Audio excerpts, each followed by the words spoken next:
Semangat pagi, selamat bertemu kembali dalam materi sistem proteksi tenaga listrik. Pada kesempatan ini saya akan menjelaskan langkah-langkah dalam melakukan perhitungan proteksi kabel terhadap arus lebih.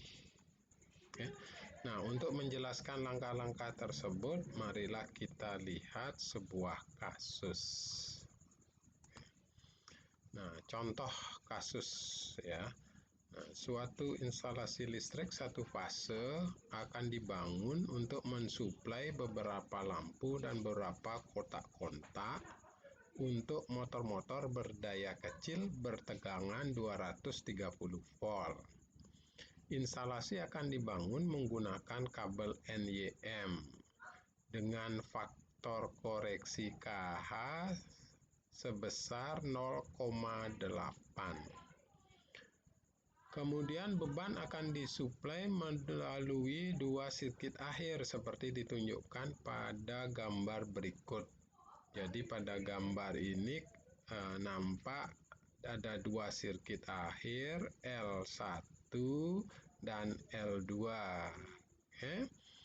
Nah, beban yang disuplai melalui sirkuit akhir 1 sebesar 700 VA dengan panjang kabel L1 sebesar 60 meter. Sedangkan beban yang disuplai melalui sirkuit 2 sebesar 600 VA dengan panjang kabel L2 sebesar 30 meter. Ya. Kedua sirkuit akhir akan disuplai dari MDP melalui sirkuit cabang sepanjang L0 yaitu 80 meter. Jadi nampak pada gambar ya, sirkuit akhir L1 dan L2 nantinya akan disuplai dari MDP melalui sirkuit L0. Dari sirkuit L0 dia masuk ke panel PP1. Dari panel PP1 barulah tenaga listrik disalurkan ke L1 dan L2. Oke. Nah, selanjutnya tugas kita adalah menentukan ukuran kabel untuk kedua sirkuit akhir dan sirkuit cabang beserta rating gawai proteksi arus lebih yang diperlukan. Oke, nah selanjutnya marilah kita lihat langkah-langkah yang kita perlukan untuk menentukan ukuran kabel ya untuk sirkuit akhir dan sirkuit cabang serta rating gawai proteksi arus lebih yang diperlukan. Oke, nah kita lihat langkahnya. Langkah pertama kita adalah mengumpulkan data-data yang diketahui dalam kasus tersebut ya. Dari kasus tersebut bisa kita ketahui bahwa tegangan instalasi kita adalah 230 volt. Ya, instalasi kita adalah instalasi satu fase. Kemudian beban pada sirkuit 1, sirkuit akhir 1 adalah 700 volt ampere. Beban pada sirkuit akhir 2 adalah 600 volt ampere atau VA. Sedangkan panjang sirkuit cabang kita L0 80 meter, panjang sirkuit akhir 1 60 meter dan panjang sirkuit akhir 2 30 meter.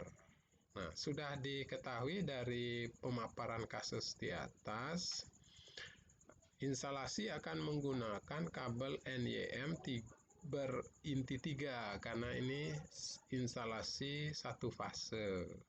Oke, nanti tinggal kita tentukan luas penampang kabel yang diperlukan. Kemudian dengan pertimbangan kondisi pemasangan kabel NYM ini, maka diperhitungkan faktor koreksi KH kabelnya adalah 0,8.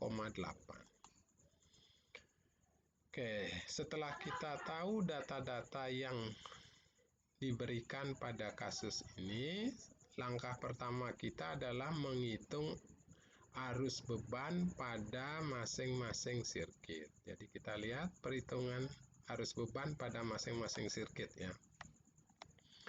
Nah, karena sistem kita adalah satu fase, maka arus beban akan sama dengan daya beban dibagi dengan tegangan. Oke. Jadi bisa kita hitung arus beban di sirkuit 1 IB1 sama dengan daya beban yang terpasang di sirkuit 1 yang ini dibagi dengan tegangan beban ya sebesar 230. Nah, kita masukkan, kita buatkan rumus pada sel arus beban di sirkuit 1. Jadi, bisa Anda lihat rumusnya adalah daya beban 1 dibagi dengan tegangan beban. Oke, dengan cara yang sama kita bisa menghitung ya. Kita bisa menghitung arus beban di sirkuit 2. Oke, tentu akan sama dengan daya beban di sirkuit 2 dibagi dengan tegangan. Oke. Nah, kita enter. Oke. Nah, selanjutnya untuk arus beban di sirkuit cabang sesuai dengan gambar ya. Arus beban di sirkuit cabang adalah arus masuk ke panel PP1, sedangkan arus beban di sirkuit L1 dan L2 adalah arus keluar dari PP1. Sesuai dengan hukum Kirchhoff, maka arus beban di L0 akan sama dengan jumlah arus beban di sirkuit 1 ditambah sirkuit 2. Nanti kalau Anda memiliki lebih dari 2 sirkuit akhir, tentunya arus di sirkuit cabang sama dengan jumlah seluruh arus di sirkuit akhir. Oke, nah oleh karena itu kita kembali lagi ke perhitungan arus beban di L0 atau sirkuit cabang ya, sama dengan IB1 ditambah IB2. Jadi bisa Anda lihat rumusnya ya, IB1 ditambah dengan IB2. Nanti kalau Anda punya sirkuit akhir lebih dari 2 sirkuit akhir, berarti tinggal Anda tambahkan lagi sirkuit akhir yang lain. Oke, kita enter. Nah, setelah kita tahu arus beban, kita masuk pada langkah kedua.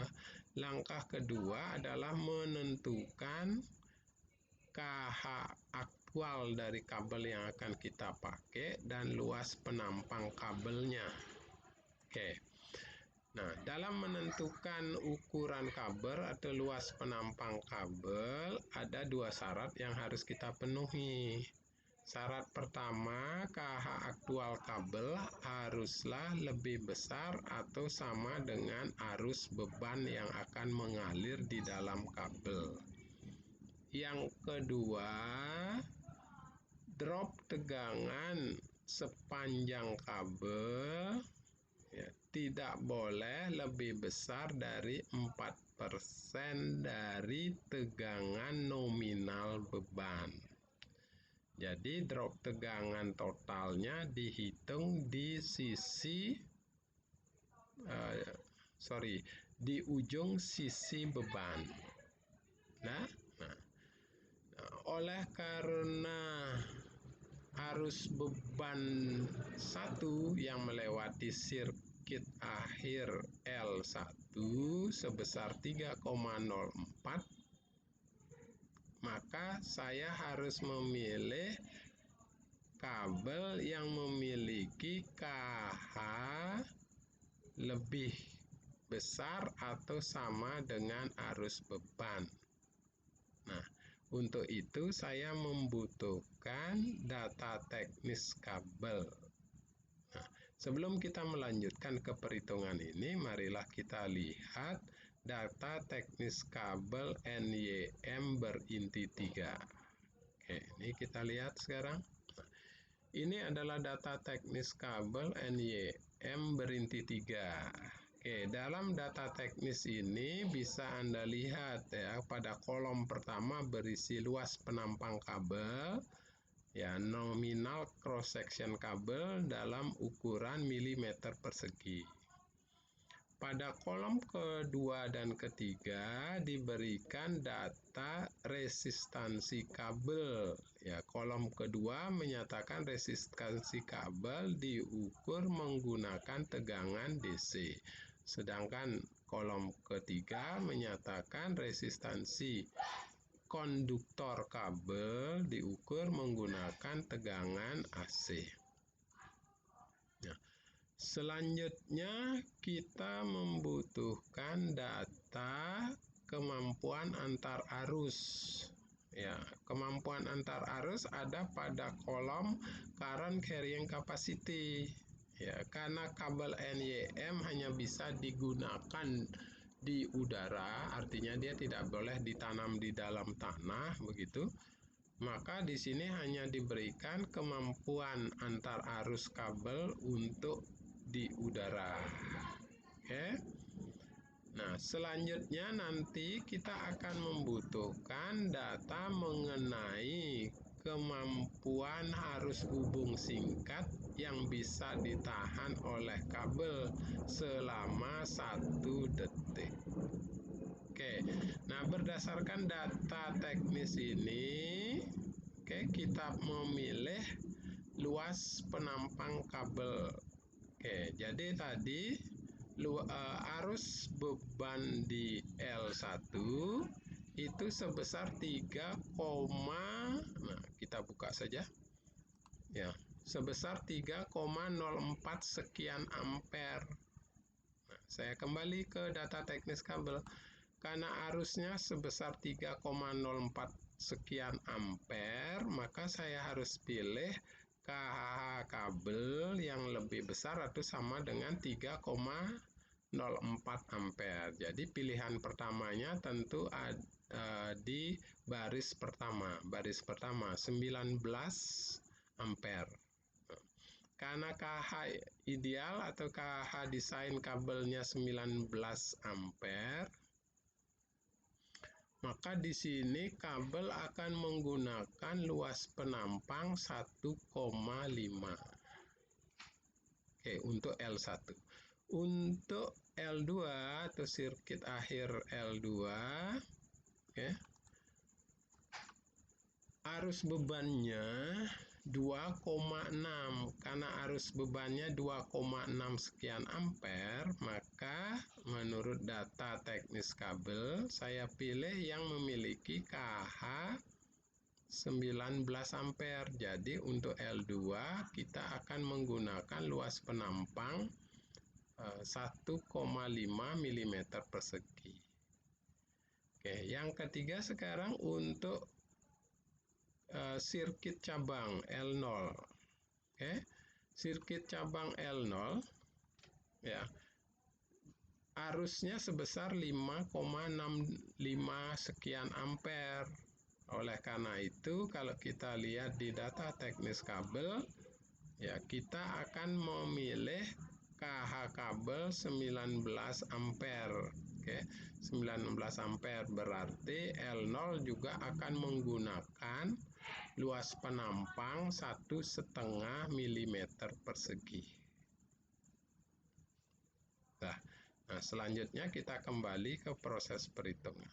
Oke, nah berdasarkan pilihan yang ada di tabel tadi, ya kita sudah memilih luas penampang kabel untuk L1-nya 1,5, L2-nya sama, L0-nya juga 1,5 mm persegi. Nah, pada kolom berikutnya kita menghitung KH aktual kabel. KH aktual kabel itu sama dengan KH ideal kabel atau KH desain kabel sesuai dengan yang tercantum pada data sheet kabel dikalikan dengan faktor koreksi. Oke. Nah, tadi adik-adik lihat untuk luas penampang yang 1,5, KH desainnya adalah 19 ampere. 19 ampere saya kalikan dengan faktor koreksi kabel ya sebesar 0,8, maka saya ketemu hasilnya 15,2 ampere. Jadi bisa kita lihat di sini rumusnya ya. Nih 19 ampere dikalikan luas faktor koreksi KH kabel sebesar 0,8. Nah, enter ya.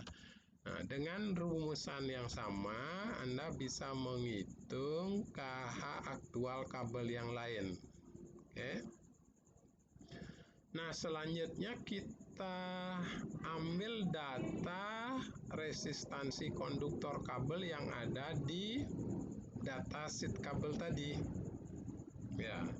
Nah, di data sheet kabel tadi kalau Anda lihat kabel yang 1,5 dia memiliki resistansi kabel pada tegangan AC adalah 14,478 ohm per kilometer.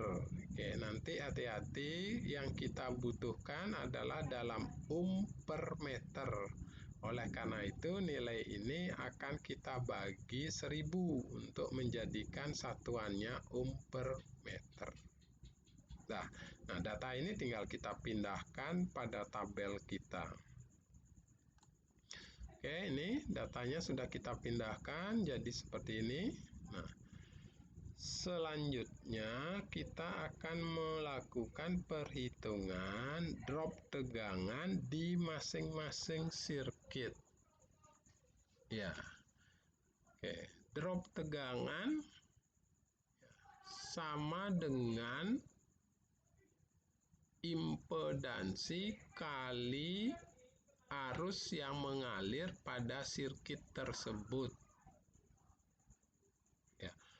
Pada sistem satu fase, arus mengalir dari sumber melewati penghantar fase menuju ke beban, dari beban melewati pengantar netral kembali ke sumber. Oleh karena itu, drop tegangan pada sirkuit L1 terjadi pada penghantar fase dan pengantar netral. Oke. Nah, drop tegangan pada sirkuit 1 L1 kita hitung dengan rumus ya. Drop tegangan di pengantar fase ditambah dengan drop tegangan di penghantar netral. Karena penghantar fasenya memiliki nilai R yang sama dengan pengantar netralnya, maka dalam perhitungan drop tegangan kita bisa kalikan 2 tahanan penghantar fase. Oke. Nah, jadi kalau adik-adik lihat di sini saya masukkan rumus 2 kali. Kenapa 2 kali? Seperti yang sudah saya sampaikan bahwa drop tegangan itu terjadi di pengantar fase dan pengantar netral. Kemudian pengantar fasenya memiliki tahanan yang sama dengan pengantar netral. Sehingga untuk meringkas perhitungan tinggal kita kalikan 2 drop tegangan yang terjadi di pengantar fase. Nah, rumusan drop tegangannya adalah ya impedansi kali arus. Oke. Karena pada kabel tegangan rendah, reaktansi kabelnya relatif kecil dibandingkan dengan resistansinya, maka reaktansi kabel bisa diabaikan. Oke, sehingga perhitungannya hanya memperhitungkan resistansi kabel. Nah, kemudian di sini kalau dilihat resistansi kabel yang datanya ada di F27, ya, nih di F27 nih. Ya, kita bagi 1000. Ya, kenapa dibagi 1000? Seperti yang sudah saya jelaskan tadi, data yang ada di datasheet kabel satuannya ohm per kilometer, sedangkan kita membutuhkan data dalam ohm per meter, maka kita harus bagi 1000.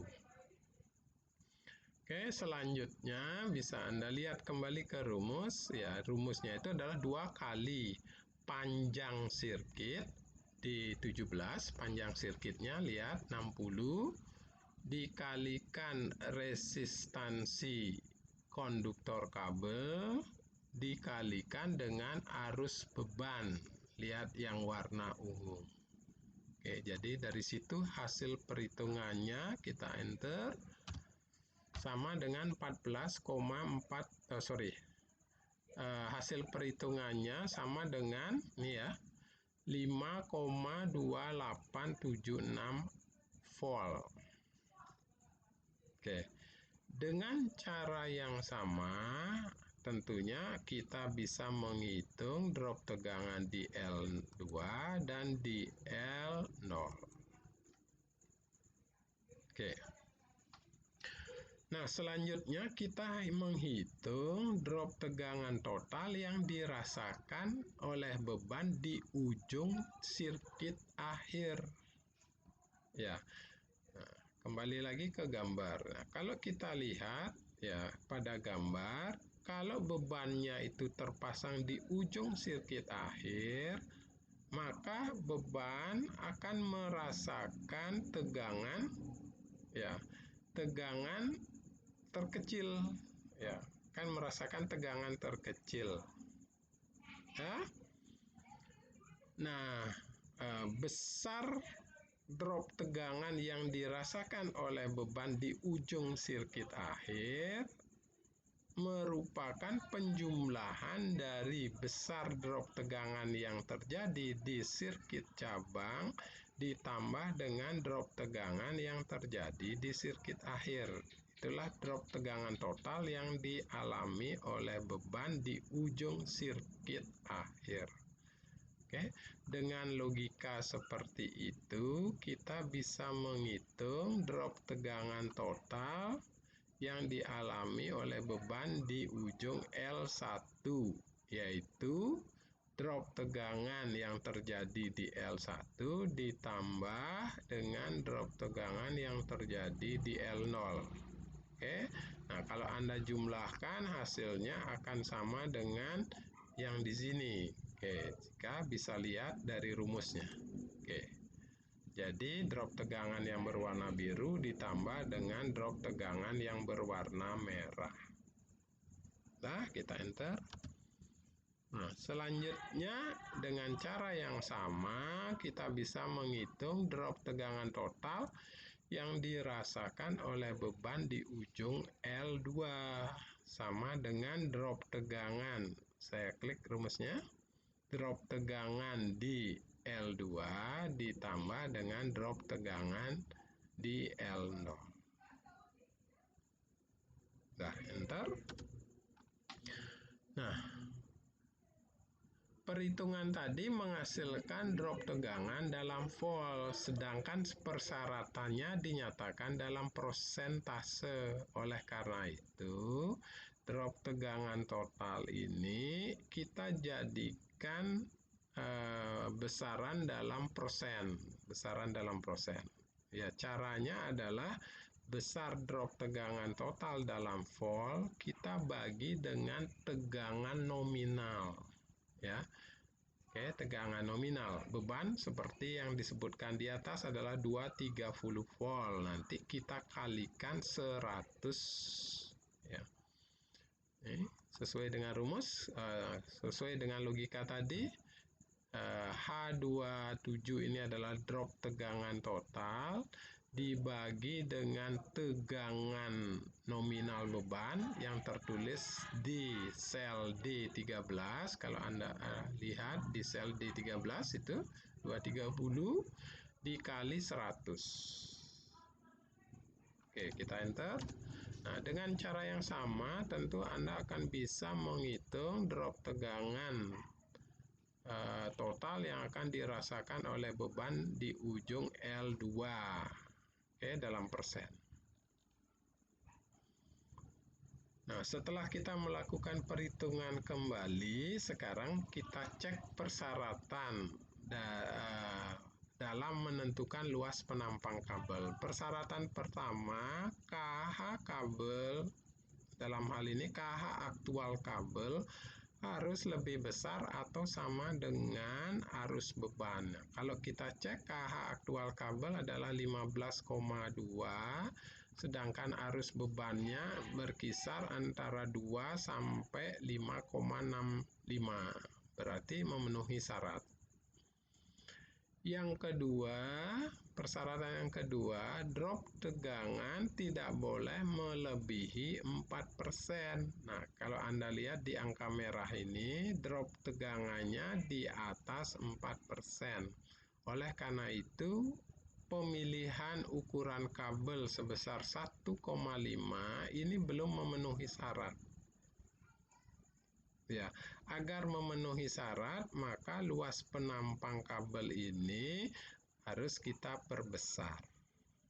Nah, untuk memperbesar luas penampang kabel, langkah pertama saya melihat drop tegangan yang terjadi di masing-masing sirkuit. Nah, saya melihat di sini drop tegangan tertinggi atau terbesar terjadi di sirkuit L0 sebesar 13,09 sekian volt. Oleh karena itu saya coba mengganti sirkuit L0 dari luas penampang 1,5, saya ganti dengan menjadi luas penampang 2,5 ampere.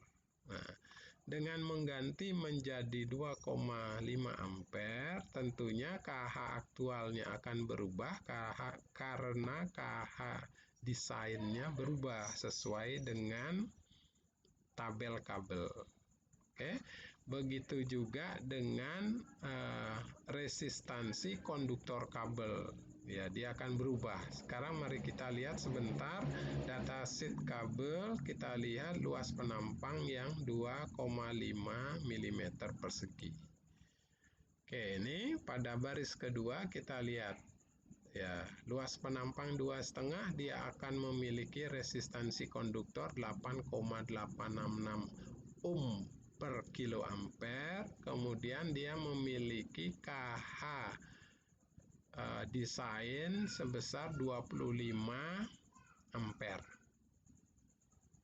Oke, nah data itu kita masukkan dalam tabel kita. Nih, oke, nih sudah masuk 8,866 ohm per kilo ampere, sedangkan KH aktualnya sama dengan 25 tadi, ya di tabel tadi kita kalikan dengan faktor koreksi. Oke, 25 kali faktor koreksi sebesar 0,8. Oke. Dah kita enter. Nah, tentunya perhitungan selanjutnya adalah sama dengan apa yang sudah kita lakukan di tabel pertama tadi. Ya, ini di sini tabel pertama tadi. Jadi kita tinggal mengulangi perhitungan yang ada di sini. Ya, dengan cara yang sama tentunya Anda akan bisa menghasilkan atau meniru perhitungan di atas. Oke, dan kita lihat hasil drop tegangan total di masing-masing ujung sirkuit akhir dalam persentase masih di atas 4%. Nah, karena drop tegangan totalnya belum memenuhi syarat atau masih di atas 4%, maka kita perlu melakukan perbaikan lagi terhadap pilihan luas penampang kabel. Jadi kita coba sekarang luas penampang kabel L1 dan L0 kita rubah, kita perbesar menjadi 2,5 mm persegi. Oke, nah tentunya KH aktualnya juga berubah, R konduktornya juga berubah sesuai dengan data kabelnya. Nah, dengan cara yang sama, Anda bisa melakukan perhitungan drop tegangan yang terjadi ketika kita menggunakan kabel 2,5 mm persegi. Nah, hasil akhir bisa Anda lihat ya.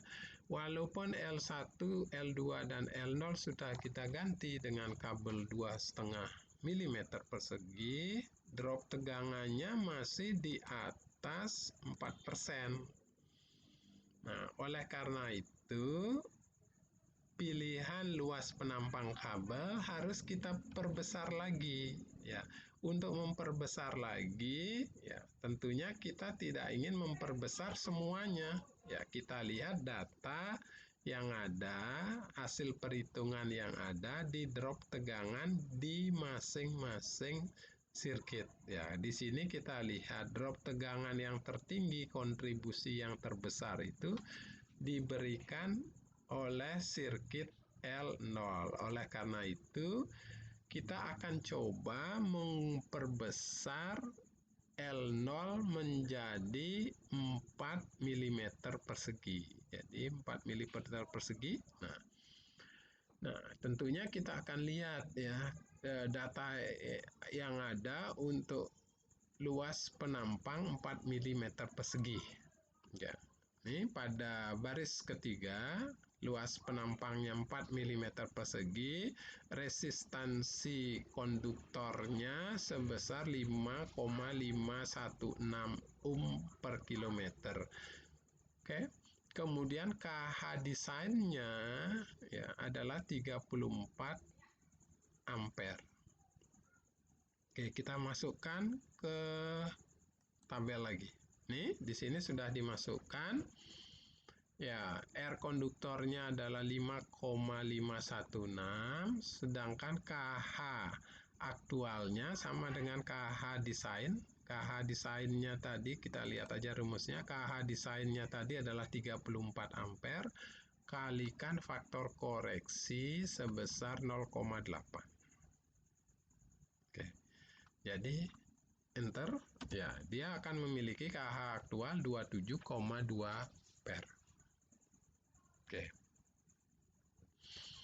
Nah, dengan cara yang sama tentu Anda bisa menghitung drop tegangan yang terjadi pada masing-masing sirkuit, kemudian menghitung drop tegangan yang terjadi pada ujung sirkuit akhir. Oke, nah dalam besaran persentase, sekarang bisa kita lihat drop tegangan yang dirasakan oleh beban yang ada di ujung sirkuit akhir L1 dan L2 sudah di bawah atau lebih kecil dari 4%. Berarti pilihan kita menggunakan kabel ukuran 2,5 untuk L1 dan L2 dan ukuran 4 mm persegi untuk L0 sudah memenuhi persyaratan. Oke, sekali lagi adik-adik persyaratannya, KH aktual kabel harus lebih besar sama dengan arus beban yang mengalir pada masing-masing sirkuit. Persyaratan yang kedua, drop tegangan yang dirasakan oleh beban atau di ujung kabel sisi beban itu tidak boleh lebih dari 4%. Oke, setelah kita kita bisa menentukan luas penampang kabel dan menghitung KH aktual kabel, sekarang marilah kita lihat langkah berikutnya. Oke, langkah berikutnya. Nah, langkah ketiga adalah menghitung arus hubung singkat yang terjadi pada sisi kirim atau sisi sumber dan ujung sisi terima atau sisi beban. Oke, kita lihat ya pada gambar dulu.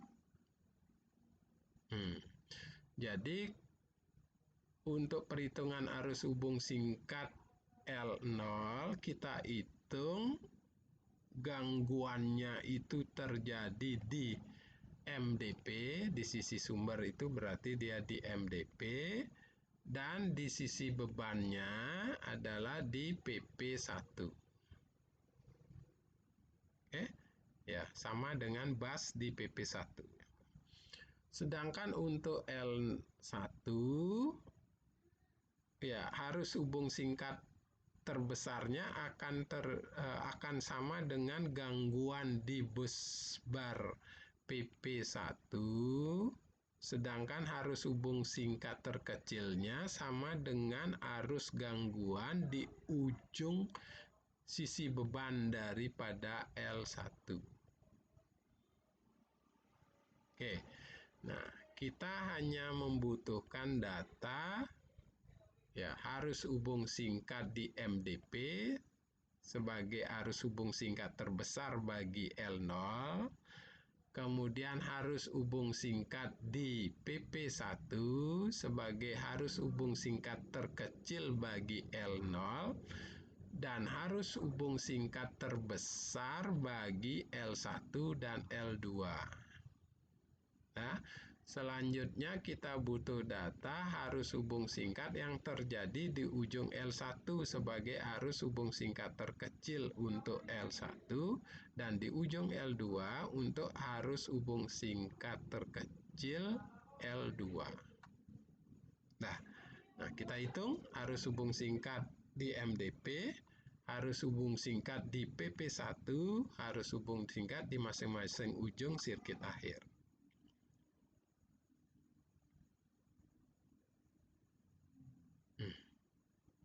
Oke, nah tentunya adik-adik sesuai dengan materi sebelumnya, perhitungan arus hubung singkat kita memerlukan impedansi ekivalen ya dari sumber sampai dengan titik gangguan. Nah, untuk bisa menghitung impedansi ekivalen saluran, maka kita perlu tahu dulu impedansi masing-masing komponennya. Ya, sekarang harus kita hitung kan impedansi sumber. Ya, impedansi sumber. Nah, seperti yang disebutkan tadi, sumbernya adalah MDP. Ya. Impedansi sumbernya, datanya bisa Anda ambil dari tugas SPTL 01, yaitu ketika Anda menghitung arus hubung singkat. Ya, oke, tentunya yang Anda ambil adalah impedansi ekivalen ketika terjadi hubung singkat di MDP. Oke, jadi ini sumbernya ada di latihan menghitung arus hubung singkat. Oke. Nah, selanjutnya impedansi untuk L0. Oke. Nah, seperti yang sudah saya sampaikan tadi, karena sistemnya satu fase, berarti gangguan hubung singkatnya terjadi antara pengantar fase dan pengantar netral. Oke, ketika terjadi hubung singkat antara pengantar fase dengan pengantar netral, oke, maka aliran arus dari sumber melewati pengantar fase sampai di titik gangguan, dia balik lagi ke sumber melalui pengantar netral.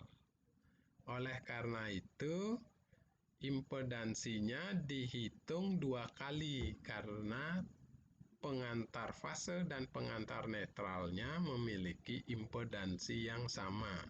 Jadi untuk meringkas perhitungan, kita hitung 2 kali. Nah, kemudian untuk perhitungan praktis, ya, dapat diterima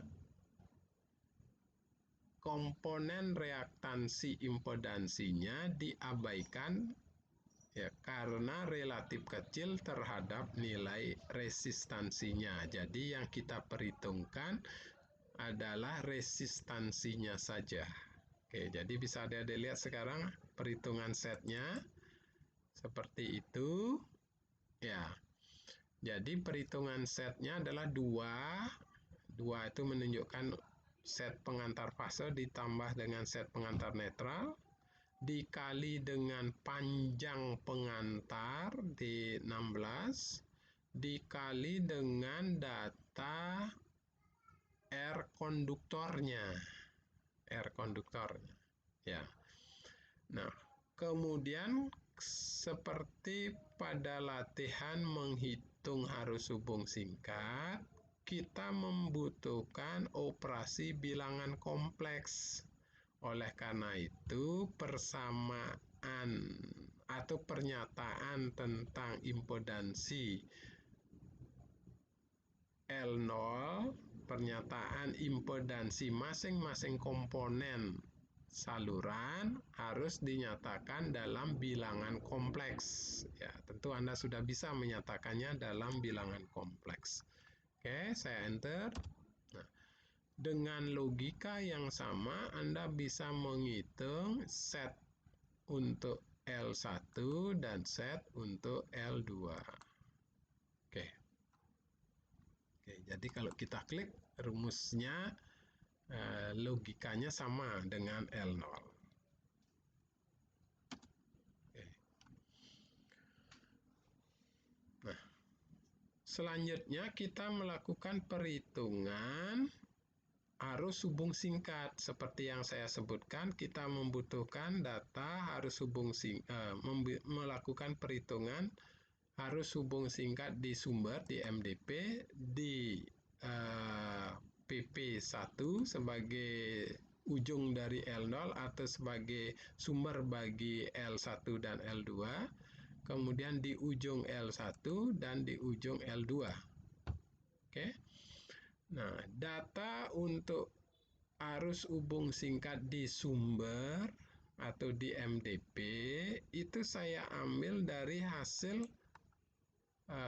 perhitungan dalam tugas pertama. Ya, ketika Anda menghitung arus gangguan di MDP. Jadi saya ambil dari situ, dapatnya ini. Mungkin Anda akan mendapatkan nilai yang berbeda dengan saya. Ya, jadi sesuaikan nilainya yang Anda dapat pada saat Anda mengerjakan tugas SPTL 2101. Nah, kemudian menghitung arus hubung singkat di PP1. Nah, di PP1 berarti arus hubung singkatnya sama dengan tegangan 230 volt dibagi dengan jumlah impedansi sumber, impedansi L0. Oke, jadi rumusnya seperti itu. Ya, ini IMDIP artinya bagilah 230 volt dengan insam jumlah dari D48 dan D49. Oke. Nah, setelah Anda melakukan penjumlahan D48 dan D49, Anda harus membagi 230 dengan hasil penjumlahan. Selanjutnya kita ambil nilai absolutnya. Ya, kalau kita tidak ambil nilai absolutnya, maka hasil perhitungan kita masih dalam bentuk bilangan kompleks. Oke. Nah, kita pasang di sini fungsi absolut untuk bilangan kompleks. Oke, ntar ya. Oke, nah selanjutnya untuk menghitung harus hubung singkat di ujung L1. Ya, ketika terjadi gangguan hubung singkat di ujung L1, berarti impedansi ekuivalennya akan merupakan penjumlahan dari impedansi sumber ditambah impedansi L0 ditambah impedansi L1.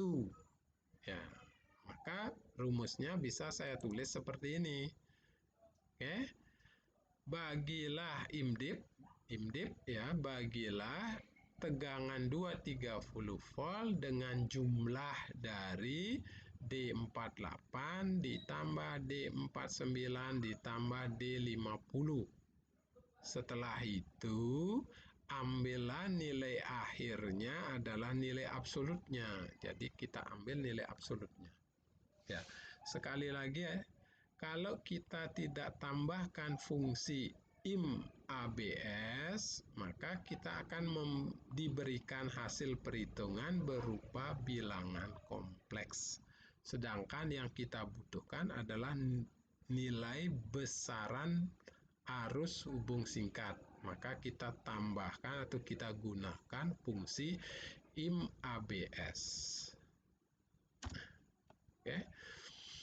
Nah, sama dengan perhitungan di atasnya untuk L1,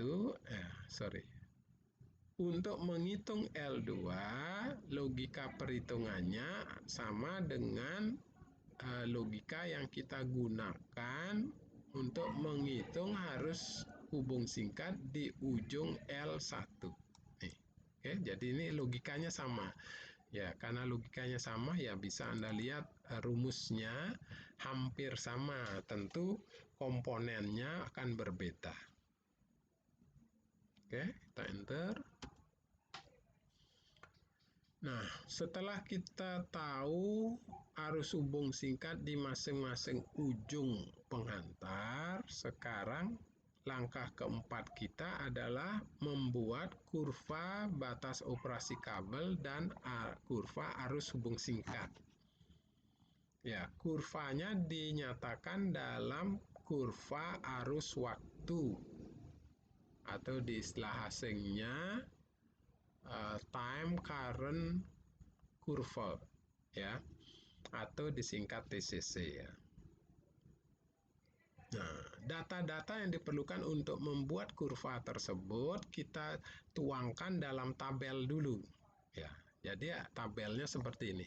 Ya, yang pertama kita perlukan adalah data arus beban. Ya, ini arus beban pada sirkuit 1.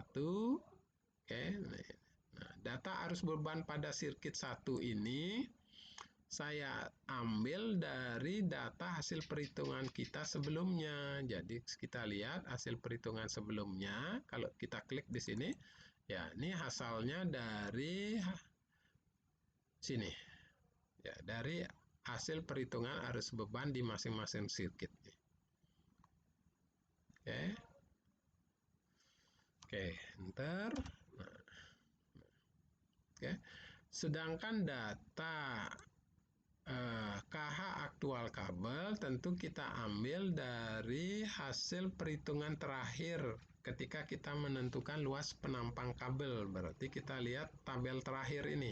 Ya, tabel terakhirnya adalah ini. Ya, KH aktualnya ada di sini. Jadi KH aktualnya adalah sebesar 20 ampere ya, 20 ampere. Jadi kita lihat di sini, kalau kita klik di sini rumusannya, nah ada di E42 nih ya, 20 ampere. Oke, kita enter. Nah, ya, angka yang tertulis di atasnya kita copy atau kita buat sama dengan yang di atasnya. Ini juga begitu, sama dengan yang di atasnya. Oke. Selanjutnya kita lihat batasan kerusakan termal dari kabel. Nah, oke. Pada tabel kabel, Ya, ya. Kita lihat dulu sekarang kabel L1 ini menggunakan luas penampang 2,5. Nah, pada data teknis kabel atau data sheet kabel 2,5 ini kabel 2,5 kita lihat di baris kedua kolom terakhir ya ada angka 0,29 kilo ampere atau 209 ampere ya. Yang artinya kabel masih bisa dilalui arus sebesar 290 ampere atau 0,29 kilo ampere selama 1 detik dan kabel tidak akan rusak. Ya.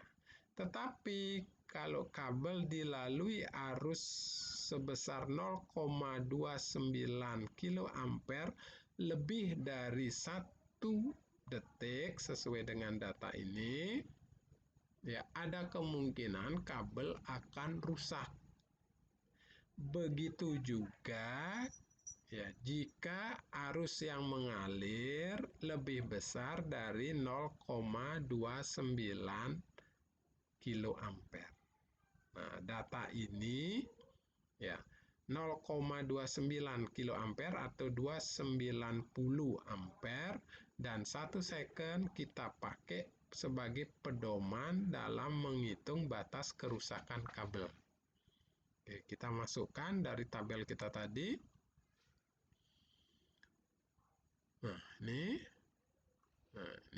asalnya dari data kabel tadi 290 ampere ya. Lama yang diizinkan arus itu mengalir di dalam kabel adalah 1 detik ya, 1 second. Oke. Sedangkan ketika ada arus yang lain selama 0,1 detik atau selama 5 detik, maka batasan arusnya bisa kita hitung dengan persamaan I kuadrat kali T sama dengan konstan. Ya, itu artinya 290 kali 290 kuadrat kali 1 detik hasilnya akan sama dengan yang ini kuadrat kali 0,1 detik atau sama dengan yang ini kuadrat kali 5 detik. Jadi Anda bisa membuat rumus untuk menghitung besar arus ini dengan besar arus dan besar arus ini.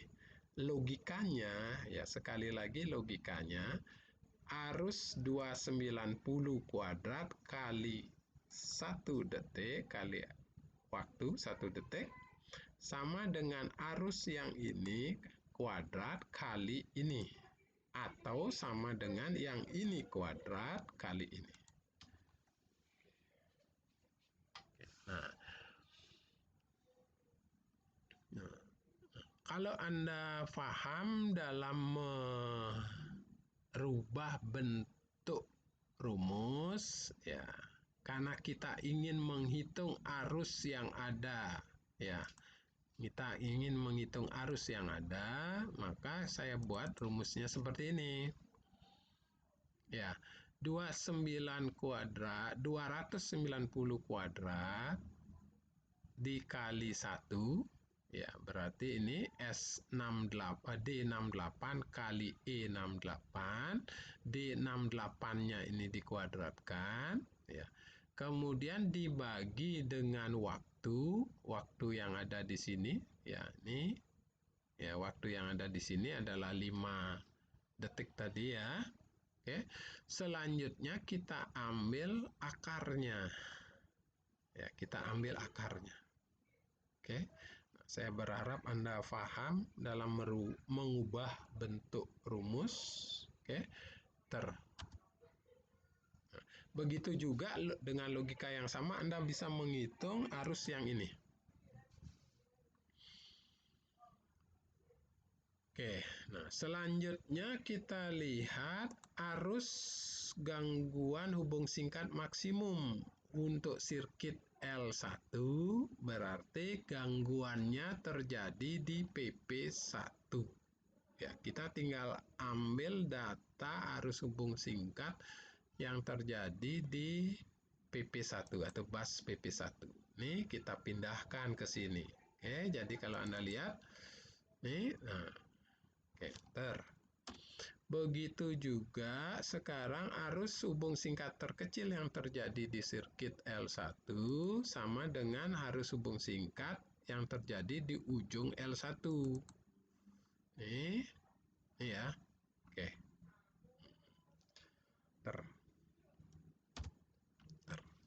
Oke. Nah, sekarang saya berikan alasan kenapa arus beban ya saya buat 2 kali, KH aktual kabel saya buat 2 kali, arus hubung singkat juga saya buat 2 kali ya, karena saya ingin menggambar garis. Jadi kalau saya ingin menggambar garis saya butuh 2 titik ya. Kemudian pasangannya berupa waktu ya. Oke, berupa waktu ini saya tentukan ya, besaran waktunya saya tentukan ya untuk mempermudah koordinasi nanti dengan kurva gawe proteksi yang dipakai. Oke, jadi saya pilih di sini 360 detik atau 1 jam dan 7.200 detik atau 2 jam. Oke. Sedangkan untuk arus batas kerusakan kabel, ya, batas kerusakan kabel ini adalah sesuai dengan karakteristik pembebanan kabel. Ya, saya tunjukkan dulu karakteristik pembebanan kabel. Oh, sorry. Oke, silakan Anda lihat di materi dasar teori proteksi kabel ya. Ya, di sana akan kelihatan kalau kabel dilalui arus hubung singkat, maka waktunya harus dibatasi. Oke. Dan diharapkan bisa gawe proteksi bisa memutuskan arus hubung singkat paling lama 5 detik. Ya, ini. Oke. Nah, selanjutnya arus hubung singkat terbesar dan terkecil waktunya saya tentukan sendiri ya antara 0,001 detik dengan 5 detik ya. 5 detik, kenapa 5 detik? Karena diharapkan ketika terjadi hubung singkat gawe proteksi bisa memutuskan arus paling lambat 5 detik. Kenapa saya pakai 0,001? Ini untuk mewakili kerja instan dari gawe proteksi. Oke. Jadi ketika ada gangguan, gawe proteksi merasakan ada gangguan, terutama arus hubung singkat, maka dia harus bekerja memutuskan arus secepat mungkin. Nah, secepat mungkin ini ya praktisnya bisa kita nyatakan dalam waktu 0,001 detik. Ya. Ada juga kemungkinan dinyatakan dalam waktu 0,01 atau 0,1 detik. Ya, ya. Jadi kita lihat karakteristik dari gawe proteksi yang akan kita gunakan. Oke, jadi itu dasar pertimbangan yang saya gunakan untuk menentukan besaran besaran waktu dalam membuat kurva batas operasi kabel. Oke. Nah, begitu juga data-datanya kita impun untuk sirkuit L1, L2 dan L0. Nah, selanjutnya kita akan membuat gambar kurva batas operasi kabel. Nah, untuk bisa membuat gambar kurva batas operasi kabel, tentunya kita harus memasukkan grafik ke dalam lembar perhitungan ini. Jadi kita insert, ya, insert, kita pilih charts, ya, charts. Kita pilih di sini tipe chartsnya adalah scatter. Ya, kita pilih saja yang smooth. Ya, yang ini ya, smooth. Oke. Oke, jadi saya ulangi. Oke, saya kembali lagi ke layar. Oke, jadi saya klik saja dulu di sini untuk tempat daripada grafiknya nanti. Ya, saya insert. Oke, pilih charts yang scatter. Ya, ini. Pilih chart scatter, kemudian pilih yang smooth. Ya, smooth line ya, garis. Oke. Nah, kalau dia menghalangi data-data seperti tadi, jadi kita bisa geser nih gambar chartsnya. Untuk ruang gambar chartsnya kita geser. Nah, oke. Jadi sudah kita geser. Nah, untuk memperjelas saya akan perkecil tampilannya. Oke. Nah, selanjutnya saya akan masukkan data-data di dalam grafik. Ya, ke dalam grafik ya. Saya pilih select data.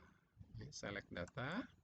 Nah, ketemu seperti ini atau muncul seperti ini. Ini datanya masih kosong. Nah, untuk memasukkan data, saya tambahkan data. Saya tekan add. Oke, maka muncul jendela seperti ini. Nama data pertama saya beri nama IB, arus bebannya saya beri nama IB. Nah, selanjutnya saya masukkan nilai X. Nilai X itu adalah sumbu mendatar ya. Sumbu mendatarnya adalah sumbu arus. Berarti saya pilih nilai arusnya untuk IB. Ya, ini adalah nilai arus untuk IB. Nah, setelah itu saya kembali ke jendela semula. Nih. Nah, selanjutnya saya akan masukkan nilai sumbu Y. Sumbu Y-nya adalah sumbu waktu. Jadi data waktu akan saya masukkan ya.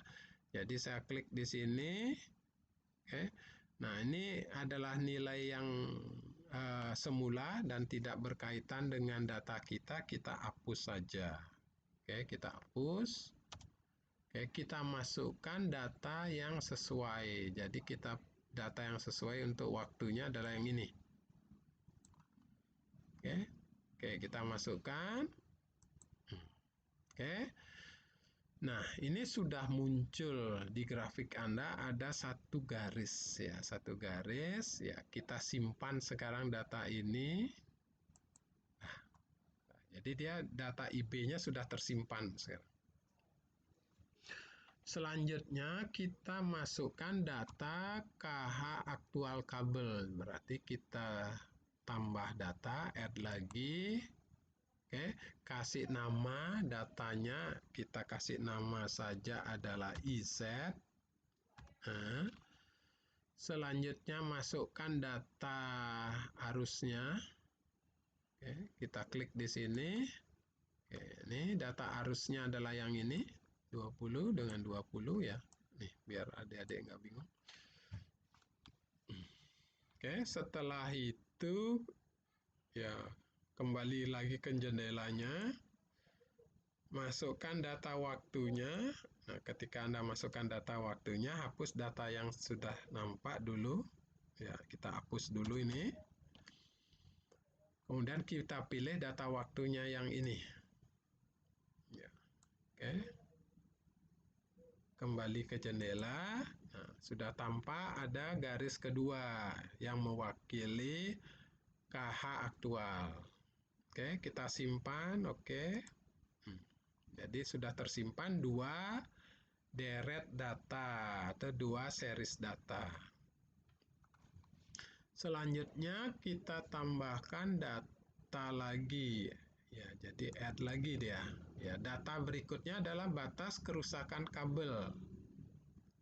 Ya, jadi saya kasih saja nama batas rusak. Nah, batas rusak.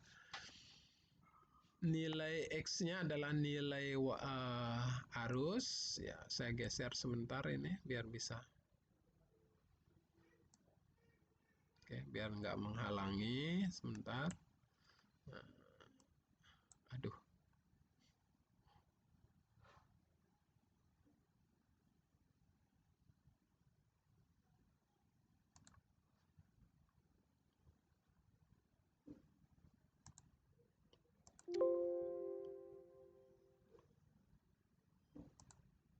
Nah, saya lanjutkan lagi. Ya, setelah itu kita akan masukkan nilai arus untuk batas kerusakan kabel.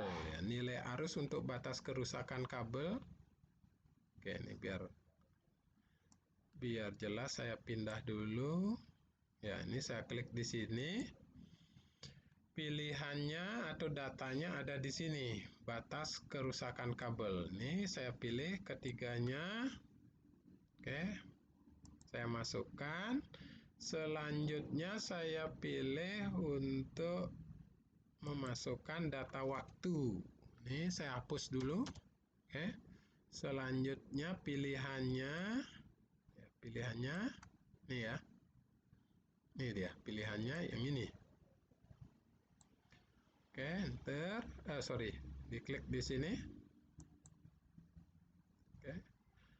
Nah, coba sekarang nampak enggak? Ya, oke. Nah, sudah tersimpan batas kerusakan daripada kabel. Ya, tar. Oke. Nah, coba saya kembali dulu. Kita lihat dulu apakah ada 3 garis yang nampak pada tabel kita. Pada grafik kita. Oke, saya kembali. Ini saya simpan. Oke. Saya simpan. Oke. Nah, oke. Jadi adik-adik tadi itu kita sudah memasukkan 3 set data. Ya, data arus beban, KH aktual kabel, batas kerusakan thermal kabel ya. Nah, kelihatan garis batas kerusakan kabel tidak nampak. Ya, coba kita klik di sini di tanda plus ini ya. Nah, oke. Coba kita keluarkan ya legendnya ya. Nama-nama daripada kurvanya kita keluarkan. Oke, sudah nampak di sini. Oke, nah ini. Nah, kenapa batas kerusakan kabel belum nampak ya? Sebenarnya sudah nampak, cuma karena dia kecil, jadi tidak terlihat dengan jelas. Oke. Nah, selanjutnya coba kita dandani dulu ya. Kita beri keterangan ya, kita rubah skala sumbu X dan sumbu Y-nya agar bisa lebih jelas membaca grafik ini. Oke. Oke, jadi saya akan merubah ya skala sumbu X ya dari skala linier menjadi skala logaritmik ya. Nih saya klik di sini. Oke, klik kanan. Format akses. Nah, format akses. Nah, di sini ada pilihan logarithmic scale. Nih. Oke. Nah, ketika kita centang, maka sumbu X-nya akan berubah dalam skala logaritmik. Jadi yang kita lihat 1, 10, 100, 1000 dan seterusnya. Ya. Jadi skalanya sudah dalam skala logaritmik. Oke, selanjutnya kita pilih sumbu Y-nya, Oke. Sumbu Y-nya juga kita rubah skalanya dari skala linier seperti ini menjadi skala logaritmik. Ya, ini kita centang di sini. Oke. Nah, dia sudah berubah. Nah, ketika dia berubah, pertemuan antara sumbu X dengan sumbu Y itu bertemunya di angka 1. Ya, kita ingin dia bertemunya di bawah pada nilai sumbu Y yang terkecil. Nah, sumbu Y yang terkecil sesuai dengan data T di sini bernilai 0,001. Oleh karena itu, kita rubah dulu batas sumbu Y-nya ini. Oke. Batas sumbu Y-nya ini kita rubah. Nih, kita masukkan nilainya di sini 0,001. Nah, selanjutnya titik perpotongannya dengan sumbu eksis akan terjadi pada titik 0,001. Oke, coba sekarang dengan ini kita enter. Setelah kita masukkan 0,001 di sini, kita enter.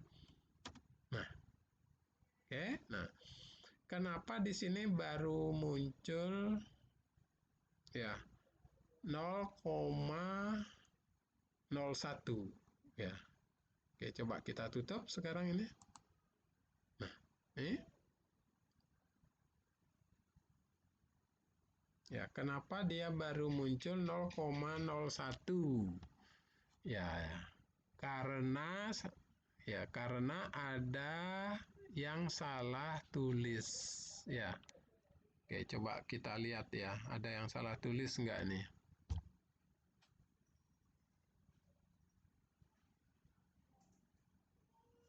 Oke, coba saya escape dulu biar ini hilang dari layar kita.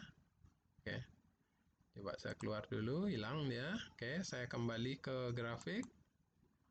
Oke, saya kembali ke grafik. Sekarang ini di sini baru 0,01. Ya, kenapa dia baru 0,01? Karena data yang masuk baru sampai di sini saja.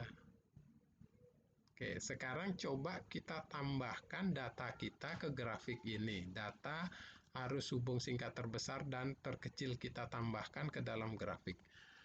Oke, caranya menambahkan, semula begini, kita pilih grafiknya. Sudah, setelah itu kita klik cat desainnya atau desainnya kalau pada Excel yang lain, versi yang lain. Ya, tinggal pilih desain. Kita pilih select data. Nah, select data. Kan muncul jendela select data. Ya. Tadi sudah masuk atau tersimpan ada 3 data. Selanjutnya kita akan tambahkan 1 data lagi. Oke, nih. Nama datanya adalah arus hubung singkat terbesar. Kita beri nama ISC maksimum ya. ISC maksimum. Oke. Nah, mana dia datanya? Ya, datanya kita lihat untuk sumbu X-nya adalah arusnya. Klik di sini. Nih, arusnya di sini datanya. Oke. Setelah itu klik lagi di sini. Data waktunya klik di sini, hapus. Ya, kemudian pilih waktu yang sesuai di sini ya. Oke. Oke. Kembali ke jendela editing data. Oke, setelah itu sudah muncul. Ini sudah muncul, yang warna kuning adalah arus hubung singkat maksimumnya. Oke. Oke, kita simpan. Data ini kita simpan. Nah, nih. Nah, kemudian kalau adik-adik perhatikan di sini juga sudah berubah titik perpotongannya menjadi 0,001. Ya.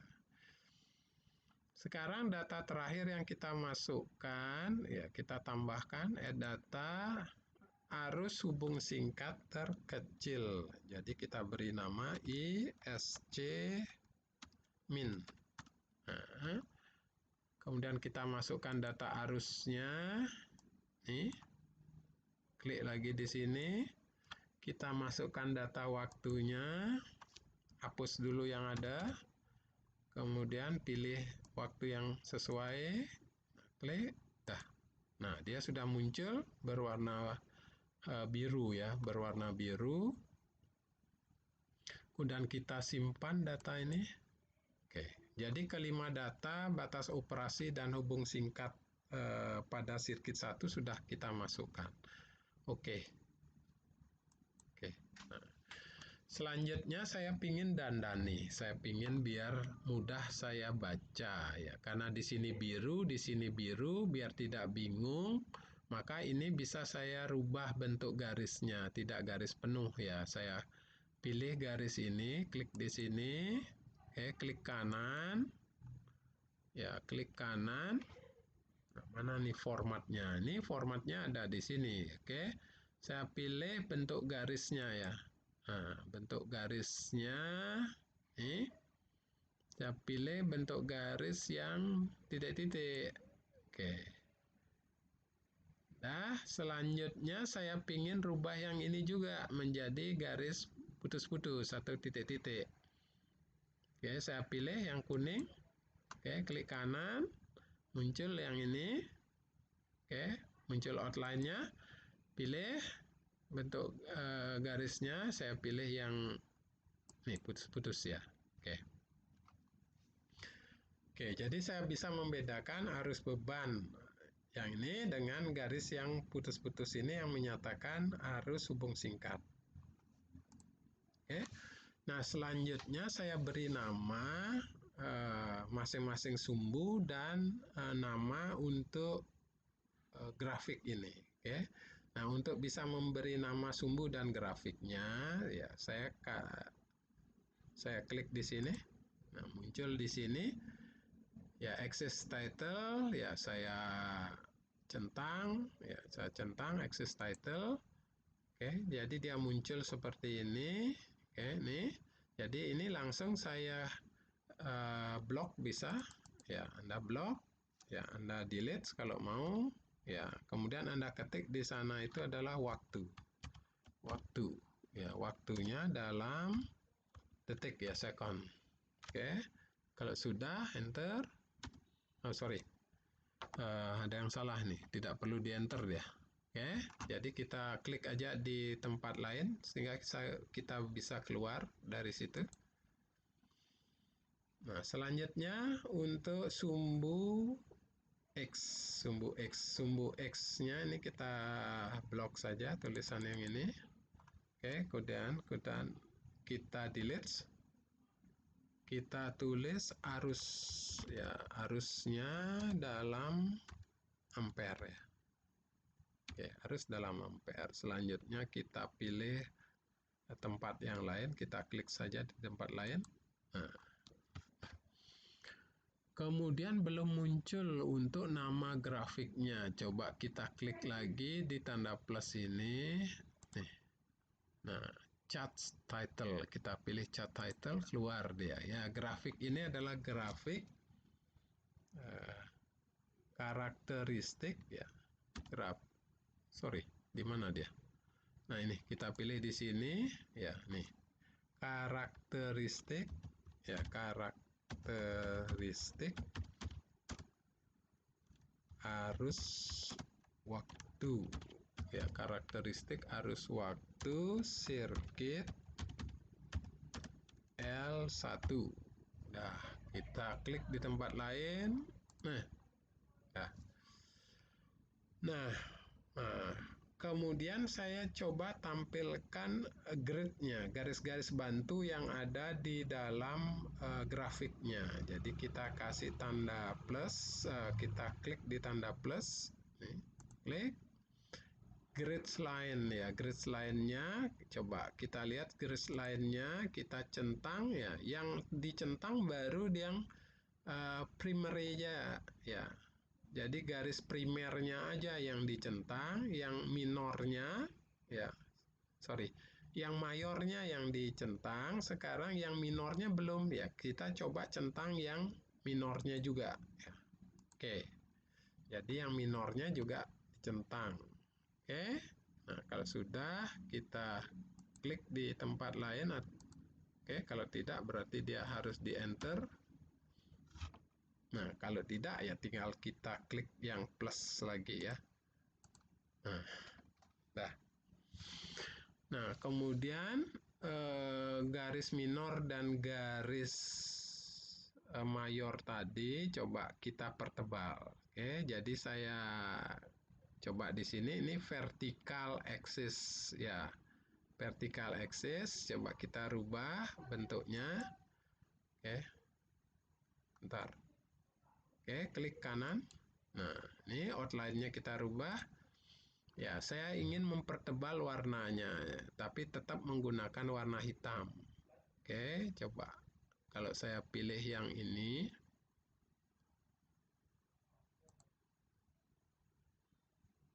Oke, jadi kelihatan dia yang mayornya kelihatan.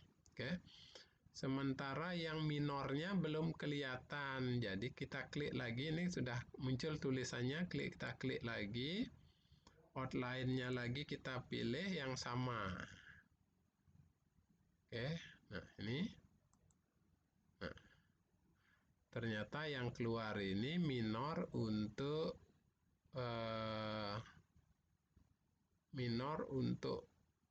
yang horizontal ya. Oke, nggak apa-apa. Sekarang kita pilih minor. Moga-moga saya nggak salah ini. Ini minor untuk yang horizontal. Coba kita klik kanan. Ya, klik kanan. Outline. Nih. Nah, berubah ya. Oke, jadi nanti bentuk grid-nya, garis-garis bantu di dalam grafiknya sudah lebih tebal. Oke, nah inilah grafik atau kurva karakteristik arus waktu untuk sirkuit 1. Ya, setiap garis ini atau setiap kurva yang sudah kita gambar di sini akan kita gunakan untuk melakukan koordinasi dengan gawe proteksi yang akan kita pilih. Oke. Nah, selanjutnya dengan cara yang sama seperti yang kita lakukan untuk sirkuit 1, kita bisa membuat atau menggambar kurva batasan operasi sirkuit L2 dan L0. Oke, jadi saya tidak jelaskan lagi, tinggal adik-adik lakukan dengan cara yang sama. Oke, saya sudah mendapatkan karakteristik arus waktu untuk sirkuit L2, oke, dan karakteristik arus waktu untuk L0. Oke, jadi demikian ya. Ya, saya kira demikian dulu step bagian pertama untuk perhitungan proteksi kabel terhadap arus lebih. Ya, selanjutnya kita akan melihat step bagian yang kedua.